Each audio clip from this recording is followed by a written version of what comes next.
وہ جو کوئی بھی ہے، وہ علم کا سمندر ہے، وہ علم کا پہاڑ ہے، ہمیں نہیں غرض۔ وہ سمر قادری ہو، وہ جواد نقوی ہو، ابھی جس طرح مولانا مینگل صاحب کراچی سے، لوگ کہیں گے برا بھلا بھی کہتے ہیں،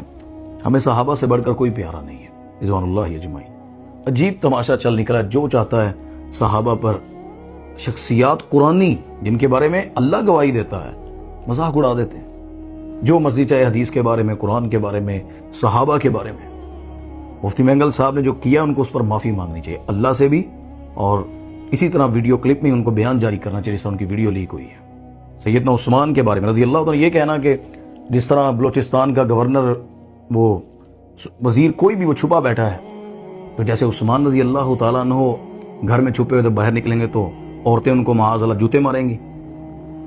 یہ مذاق اڑاتے ہوئے یہ بات کرنا،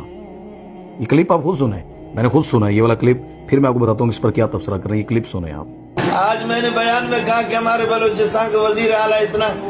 دلیر ہے کہ غریب معصور ہے، بند ہے حضرت عثمان کی طرح، اور خطرہ ہے کہ باہر نکلوں گا تو عورتیں جوتے ماریں گے۔ اور یہ جو آگے ہنسنے والے ہیں نا، جن کو کال ملائی ہوئی ہے، وہ بھی بہت بڑے پاکستان کے نامور شخصیت۔ صحابہ کے بارے میں ایسے جملے نہیں کسے جا سکتے۔ کسی ایک مستند کتاب میں پھر کہتے ہیں مناظرہ کر لیں ہمارے ساتھ، مجھے وہ کامنٹ پڑھنے کو ملے، ان کے چاہنے والے بھی کہہ رہے تھے مناظرہ کر لیں، کسی کا مناظرہ کر لیں، لائن ایک دلیل بیان کر دے، دیر کیوں کر رہے ہیں آپ؟ سیدنا عثمان نے ایسی بات کہی ہو یا کسی نے ان کے بارے میں اس دور میں مستند یہ بات کی ہو کہ باہر نکلیں گے تو عورتیں جوتے ماریں گی، معاذ اللہ، تو آپ بھیجیں نا، وہ تحریر سامنے ظاہر کریں، حوالہ پیش کر دیں۔ یہ وہ صحابہ کرام رضوان اللہ اجمعین جنہوں نے اسلام کی خاطر اپنے گھر پیش کیے، اپنی اولادیں پیش کی۔ وہ عثمان 40 دن تک، حضرت حسین کا 3 دن پانی بند تھا، وہ گھرانے معزز لوگ، وہ وہاں مظلومانہ شہادت پیش کر کے کربلا میں، اور وہ پردیس تھا حضرت عثمان مدینے میں، جہاں کنواں خرید کر دیا، جہاں مسجد خرید کر دی، جہاں گھر ہے، 40 دن تک وہ مظلوم مدینہ وہاں شہید ہوا، اور یہ الفاظ کہنے، اور وہ اس لیے نہیں کمزور تھے، لوگوں کے ذہن میں شاید وہ ڈر رہے تھے۔ علی نے کہا تھا، میرا معاویہ نے بھی جو خط بھیجا کہ اب حکم کریں ان باغیوں کے سر کو چل دیں،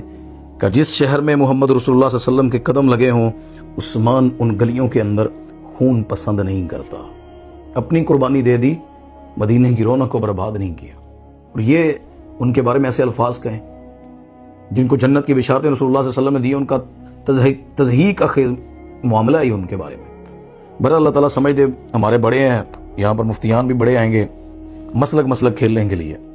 اللہ کے لیے ان چیزوں سے نکل جائیں، قرآن عام کریں لوگوں کے اندر، اس کی آیات، ترجمہ، احادیث، صحابہ کی عزت، اہل البیت کی عزت۔ ایک جگہوں کو چن کر وہ اس کا مذاق اڑاتا ہے، وہ ان کا اڑاتا ہے، وہ خیال نہیں کرتا،